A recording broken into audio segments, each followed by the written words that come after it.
બાળકોની મૂછાની મા તરીકે સન્માનિત છે। તો આ પુસ્તક બાળકોને મધ્યમાં રાખીને લખવામાં આવ્યું છે।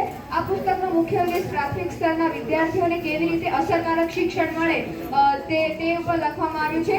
શિક્ષણને વર્ગખંડમાં અપનાવી શકાય એવી પદ્ધતિઓ તથા બાળકના વિકાસ માટેની અવનવી ઘણી બધી તકનીકો આ પુસ્તક દ્વારા જણાવવામાં આવી છે। આ પુસ્તકમાં રમતા રમતા શિક્ષણ, પ્રયોગાત્મક શિક્ષણ તથા અનુભવ આધારિત શિક્ષણ, શિક્ષણની ભૂમિકા અને વાલીઓ સાથેનું સહકાર્ય જેવી ઘણી બધી બાબતો વિશે જણાવવામાં આવ્યું છે। શૈક્ષણિક દ્રષ્ટિકોણથી જોઈએ તો લેખક શિક્ષણને મુખ્યત્વે મનોવૈજ્ઞાનિક અને પ્રાયોગાત્મક દ્રષ્ટિથી જોયું છે। બાળકોના સ્વભાવ, રસ અને ક્ષમતાને સમજાવ્યા બાદ તેની અનુકૂળ પદ્ધતિઓની આ પુસ્તકમાં વાત કરવામાં આવી છે। આ પુસ્તકોની ખાસિયત જોઈએ તો ઉદાહરણો તથા પ્રયોગાત્મક માર્ગદર્શન ભરપૂર રીતે આપવામાં આવ્યું છે। બાળકોના સર્વાંગી વિકાસ માટે અસરકારક માર્ગદર્શન આપવામાં આવ્યું છે।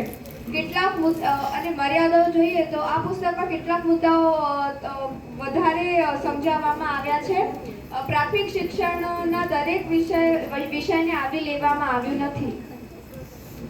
તો આ પુસ્તકમાં રમકડા, કથાઓ, ચિત્રો દ્વારા બાળકોને ભણાવવાની વાત કરી છે અને નાના જૂથમાં કાર્ય આપી સહકાર ભાવ વિકસાવવાની વાત આ પુસ્તક દ્વારા કરવામાં આવી છે।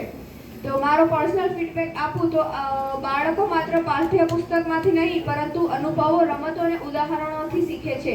શિક્ષણ એટલે માત્ર જ્ઞાન નહીં પરંતુ વ્યક્તિત્વ વિકાસ પણ છે। એ ભાવ વધારે મજબૂત બનાવે છે।